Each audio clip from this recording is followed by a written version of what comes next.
Praise the lord. ఆదికాండము అనే పేరు ఆరంభము, మూలము అనే అర్థాన్ని కలిగి ఉంది. ఈ గ్రంథంలో సృష్టి యొక్క ఆరంభం, మానవుని ఆరంభం, పాపం ఈ లోకానికి ఎలా ప్రవేశించిందో, మానవుని రక్షణకు దేవుని ప్రణాళిక ఎలా ప్రారంభమైందో మనం చూస్తాము. ఆకాశములు, భూమి ఎలా సృష్టింపబడ్డాయి, ఆదాము అవ్వలు ఎవరు, నోవహు కాలంలో ఏం జరిగింది, అబ్రహాము, ఇస్సాకు, యాకోబు, యేసేపు వంటి విశ్వాసం కలిగిన వ్యక్తుల జీవితాల ద్వారా దేవుడు ఎలా కార్యం చేశాడో ఈ గ్రంథం మనకు తెలియజేస్తుంది.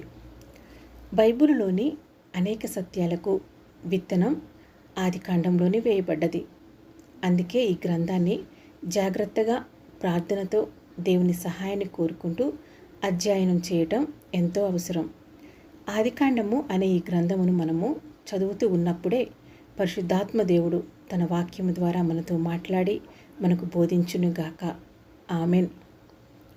ఆదికాండము మొదటి అధ్యాయము. ఆదికాండంలోని ఈ మొదటి అధ్యాయం ఈ బైబిలులోనే కాకుండా మానవ చరిత్రలో అత్యంత ప్రాముఖ్యమైన ఆరంభాన్ని మనకు పరిచయం చేస్తుంది. ఆదియందు దేవుడు ఆకాశమును భూమిని సృజించెను అనే మహత్తరమైన ఒక సత్యంతో ఈ అధ్యాయం ప్రారంభమవుతుంది. ఈ అధ్యాయం దేవుడు ఎవరో అని నిరూపించడానికి ప్రయత్నించదు. ఆయన సృష్టికర్త అని మాత్రమే ప్రకటిస్తుంది. ఈ అధ్యాయంలో దేవుడు తన వాక్యము చేత వెలుగును, ఆకాశమును, భూమిని, సముద్రములను, వృక్షములను, సూర్యచంద్ర నక్షత్రములను, జీవరాశులను మరియు చివరగా తన స్వరూపంలో మానవుణ్ణి సృష్టించిన విషయాన్ని మనం చదువుతాం. ఇది కేవలం ఈ సృష్టి నిర్మాణానికి సంబంధించినది మాత్రమే కాదు.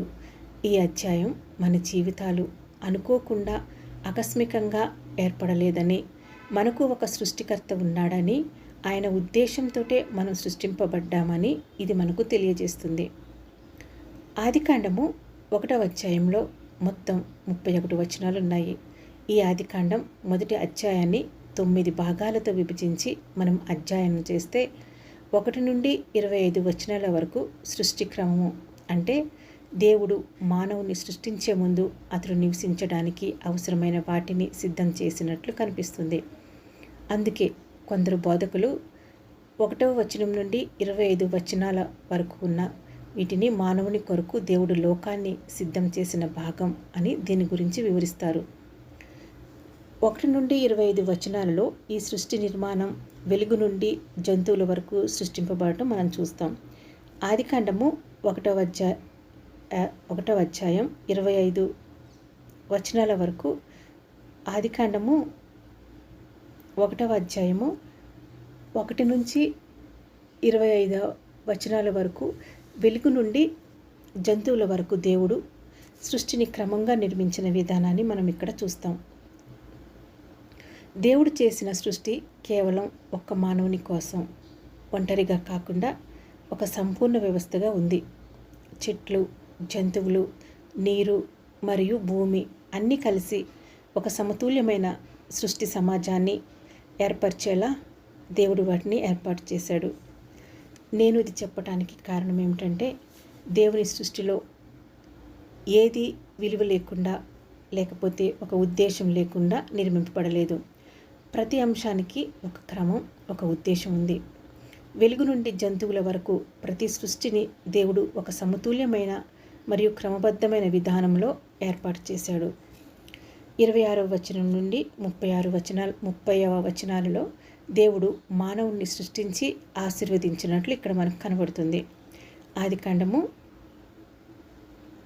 1వ అధ్యాయము 26 నుంచి 36 వచనాలలో దేవుడు మానవుని సృష్టించి అతడిని ఆశీర్వదించినట్లు మనం చూస్తాం. పక్షులు, జంతువులు, చెట్లు మరియు సముద్ర జీవులను దేవుడు సృష్టించినప్పటికీ ఆశీర్వదించెను అనే ప్రత్యేక ప్రకటనను మానవుని విషయంలోనే మనం ప్రత్యేకంగా చూస్తాం. దీని ద్వారా దేవుడు మానవుని తన సృష్టిలో ప్రత్యేక స్థానం కలిగిన వాడిగా, ఆశీర్వాదాన్ని పొందే మరియు ఇతర సృష్టిపై అధికారంతో జీవించే పాత్రగా ఉంచినట్లు మనకు అర్థమవుతుంది. 31వ వచనంలో దేవుడు సృష్టిని చేయటం సంపూర్తి చేశాడు. సృష్టి మంచిదని ఇక్కడ దేవుడు ప్రకటించాడు. దేవుడు సృష్టిని చేసిన తర్వాత సమస్తము మంచిదని ఆయన ప్రకటించాడు. అంటే ఆయన చేసిన సృష్టిలో ఆ సమయంలో చెడు అనే అంశం ఏదీ లేదు. ఆయన ఉద్దేశానికి అనుగుణంగా ప్రతి విషయం మంచిగానే ఉంది. ఆదికాండము 1వ అధ్యాయము 1 నుండి 31వ వచనాల వరకు ఈ విధంగా 3 భాగాలుగా మనం విభజించి చూస్తే దేవుని సృష్టి క్రమం, మానవుని ప్రత్యేక స్థానం మరియు సృష్టి సంపూర్ణత మనకు చాలా స్పష్టంగా అర్థమవుతుంది. ఇప్పుడు నేను ఆదికాండము 1వ అధ్యాయాన్ని చదువుతున్నాను. ముందుగా ఈ 1వ వచనం నుండి 25 వచనాలలో ఉన్న ఈ సృష్టి నిర్మాణమును అంటే సృష్టి ప్రారంభాన్ని మనం చూద్దాం. సృష్టి ఆరంభం 1-2 వచనాల్లో మనకి ఇక్కడ కనపడుతుంది. ఆదికాండము 1వ అధ్యాయము 1వ వచనం. దీని గురించి ముందు ధ్యానం చేద్దాం. ఆదియందు దేవుడు భూమాకాశములను సృజించెను. ఈ వచనం బైబిల్ యొక్క పునాది వచనం. సృష్టికి ముందు దేవుడు ఉన్నాడని, ఈ విశ్వానికి ఆరంభం దేవుని చేతిలోనే ఉందని ఇది ప్రకటిస్తుంది. భూమి, ఆకాశం, నక్షత్రాలు సమస్త సృష్టి అనుకోకుండా ఏర్పడలేదని, దేవుని సృజనాత్మక కార్యం వల్ల ఏర్పడిందని ఈ వచనం మనకు తెలియజేస్తుంది. సైన్స్ ప్రకారం ఇక్కడ ఒక చిన్న పరిశీలన మనం గమనిస్తే, ఈ భూమి మీద చాలామంది ప్రజలు జన్మించడం వల్ల భూమి బరువెక్కిపోతుంది అని చాలామంది మాట్లాడటం, అనుకోవటం మనం వింటూ ఉంటాం అప్పుడప్పుడు. ఇక్కడ భూమి మీద మనుషులు పుడుతున్నారు, పెరుగుతున్నారు, బరువు పెరుగుతున్నారు కదా, మరి భూమి బరువెక్కపోవటం లేదా అన్న సందేహం చాలామందికి వస్తుంది. కానీ మనుషులు పెరిగేటప్పుడు వారి శరీరానికి వచ్చిన బరువు కొత్తగా సృష్టింపబడింది కాదు. వారు తిన్న ఆహారం, తాగిన నీరు, పీల్చిన గాలి నుంచే వచ్చింది. అంటే భూమిలో ఇప్పటికే ఉన్న పదార్థమే ఒక రూపం నుండి మరొక రూపానికి మారింది. సైన్స్ పరంగా చూస్తే భూమిలోని పదార్థాలు రూపాలు మార్చుకుంటున్నాయి, కానీ పూర్తిగా మాయమవ్వవు. చెట్టును కానీ ఈ భూమి మీద ఉన్న ఏ వస్తువునైనా కాల్చినా అది బూడిదిగా, పొగగా, వాయువులుగా మారుతుంది. అంటే పదార్థం ఒక రూపం నుండి మరొక రూపానికి మారుతుంది. సృష్టిలో అద్భుతమైన క్రమం ఉంది. దేవుడు ఏర్పరిచిన ఈ వ్యవస్థలో పదార్థాలు నిరంతరం మార్పులకు లోనవుతున్నా దేవుడు చేసిన సృష్టి యొక్క మూలక్రమం స్థిరంగా కొనసాగుతుంది. ఇది దేవుడు ఏర్పరిచిన వ్యవస్థ ఎంత అద్భుతంగా పనిచేస్తుందో మనకు గుర్తు చేస్తుంది. ఈ మొదటి వచనంలో ఆదియందు అనే పదం, ఆదియందు అంటే కాలానికి ఒక ఆరంభం ఉందని సూచిస్తుంది. దేవుడు మాత్రం ఆ ఆరంభానికి ముందే ఉన్నాడు. సృష్టికి ఆరంభం ఉంది, కానీ దేవునికి ఆరంభం లేదు. దేవుడు అనే పదం, ఈ వచనం దేవుడు ఎక్కడి నుండి వచ్చాడో వివరించదు. ఎందుకంటే దేవుడు నిత్యుడు. బైబిల్ మొదటి వచనమే దేవుని ఉనికిని గురించి సత్యంగా ప్రకటిస్తుంది.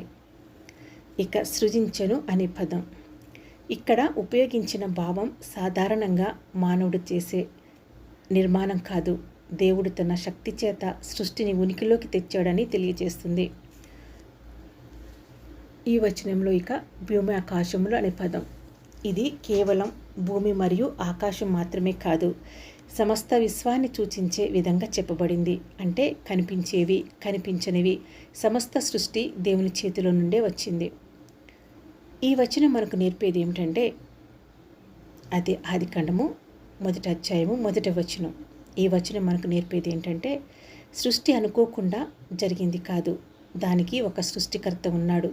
మనం చూస్తున్న క్రమం, నియమం ఒకదానికొకటి చక్కగా కలిసి పనిచేసే విధానం వెనుక దేవుని జ్ఞానం ఉంది. అందువల్ల ఆదియందు దేవుడు భూమాకాశములను సృజించెను అనే ఈ ఒక్క వచనం సృష్టి అనేది అనుకోకుండా జరిగింది కాదని, సమస్తానికి ఆరంభం దేవుని చేతిలో ఉందని, ఈ విశ్వం వెనుక ఒక జ్ఞానవంతుడైన సృష్టికర్త ఉన్నాడని ప్రకటిస్తుంది.